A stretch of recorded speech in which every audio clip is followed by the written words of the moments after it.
Hey guys, welcome back to Valareso Capital. On today's episode, we're gonna go through the weekly watch list and also through the market update. And remember guys that this video is for informational purposes only. Everything is based on my personal opinion and is not financial advice.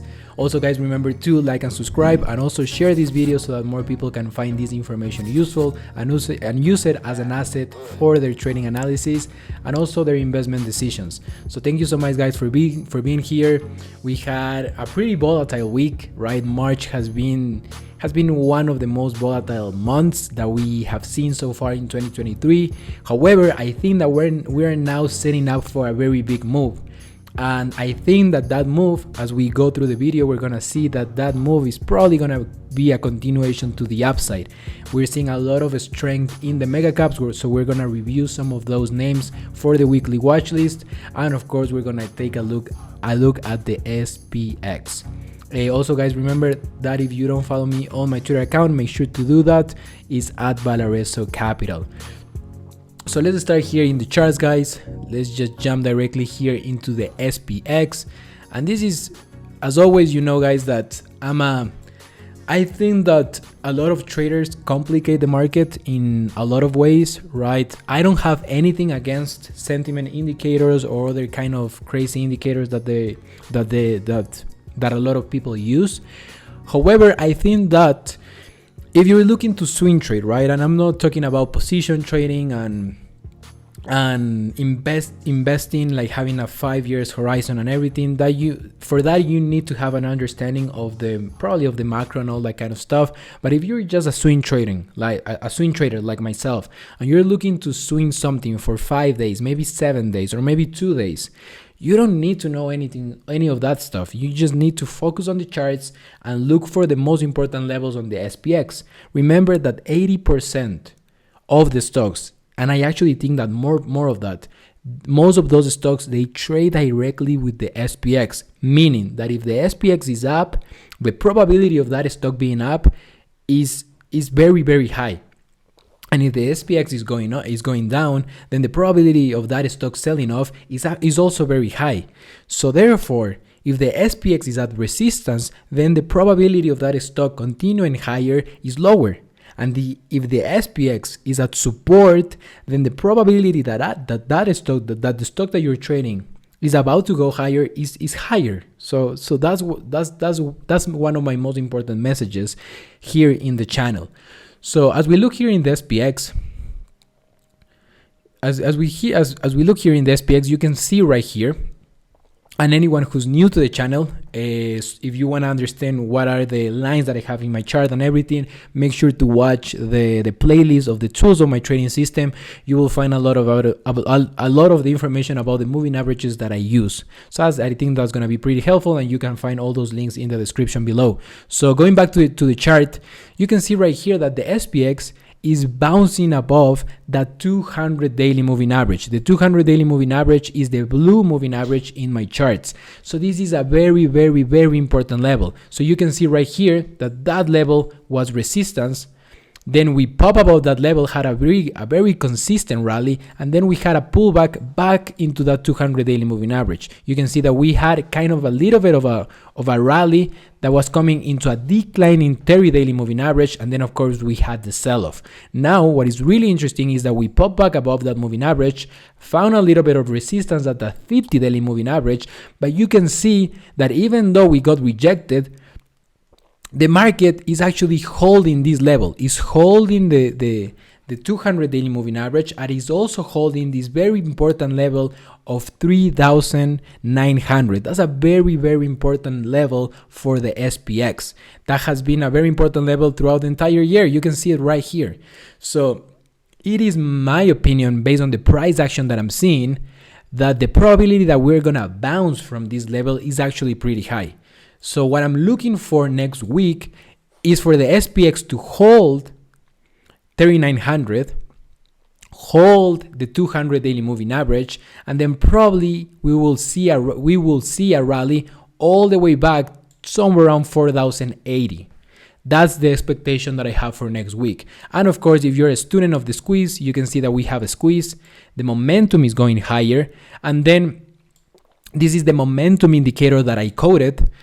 And I actually think is that this is an indicator. It's pretty similar to the MACD. So I was able to use ChatGPT-4 to make some changes to the indicator so that the indicator fits my personality and style. And you can see that this indicator is above the midline, and when this indicator is above the midline, then the probability of a continuation to the upside is higher. And of course, we want to focus first on the price action of the stock. So we actually had all these things. They actually, right, we have a check right here, we have a check right here, and then we have a check right here. So the probability of more continuation to the upside is actually pretty high in the market.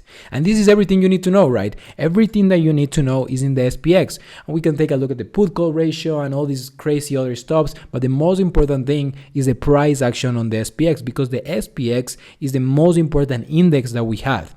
Is more important than the Nasdaq. The Nasdaq is a pretty important index, but the most important index is the SPX. At least that's what I have found true in my own trading journey. So now let's jump into the weekly watch list, which I think we are going to have some very interesting names. So of course, the first one is going to be the SPX. I think this is going to be pretty easy to execute. And let me just jump here into the SPXL. This is the leverage 3x ETF for the SPX. So this one is gonna move 3 times more than the SPY. So I actually posted this on Twitter. So if you don't follow me, make sure to do so.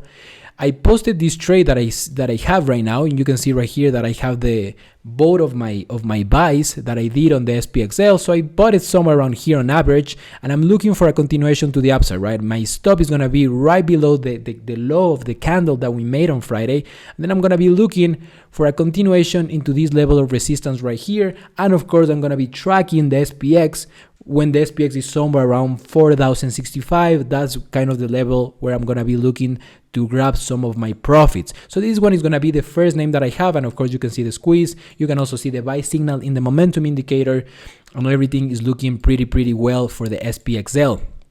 Next name that we have on the list is gonna be Tesla.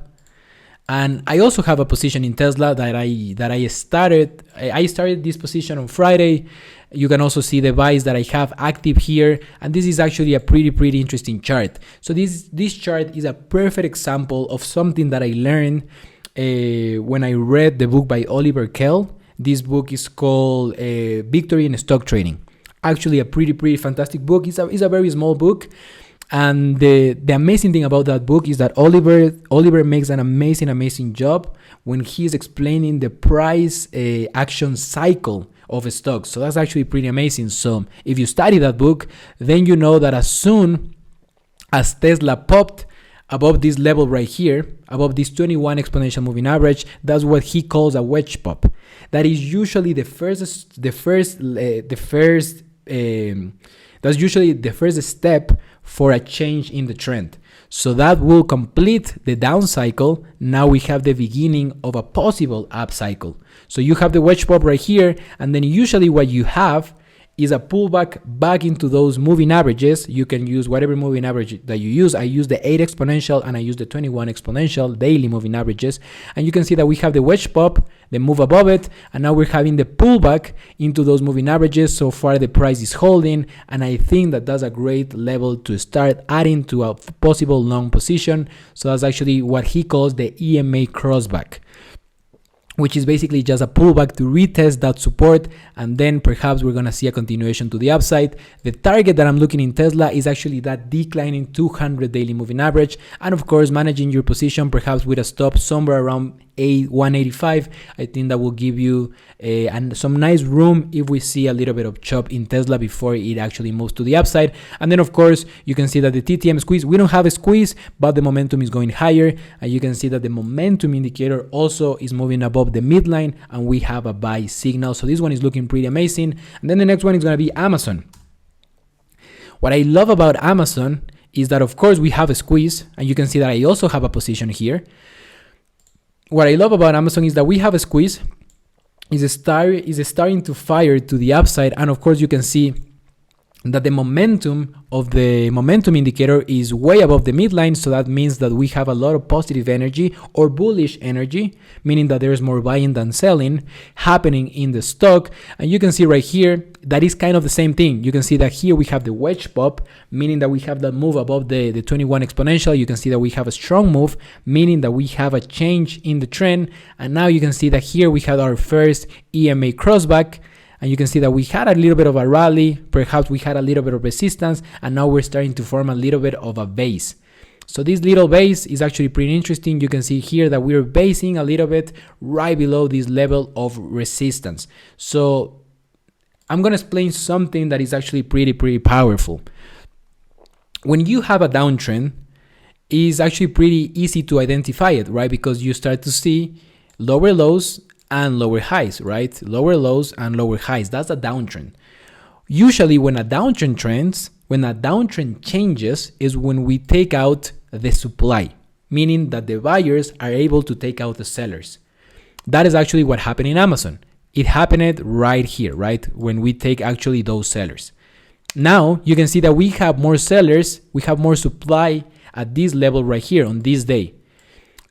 What is actually pretty interesting is that this candle right here was actually able to take out those sellers, meaning that the buyers actually squeeze those sellers, meaning that now we printed another higher high.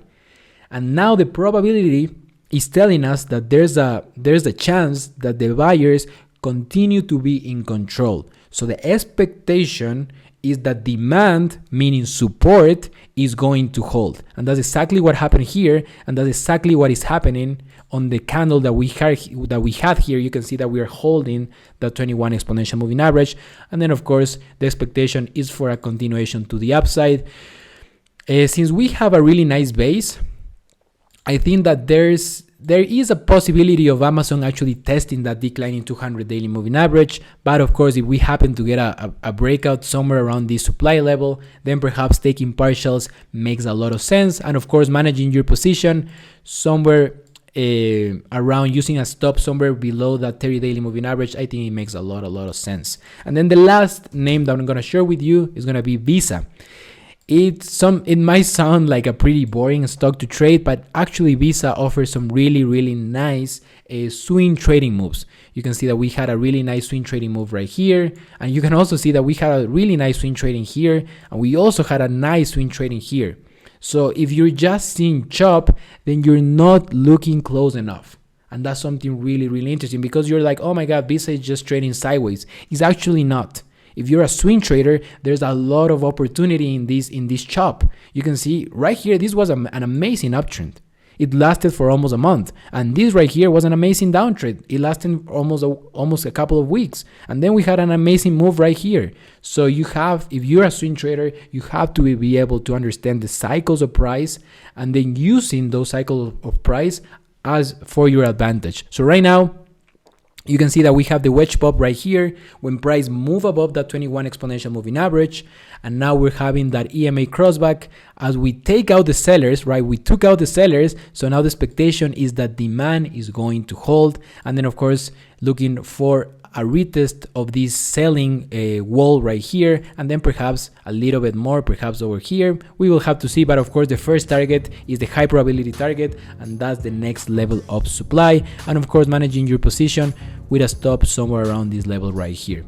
So that's gonna be it for the video, guys. I hope that it was pretty helpful. I'm sure that it was. I share with you a lot of setups that are actually looking pretty solid, and these are easy names to trade. These are very liquid names.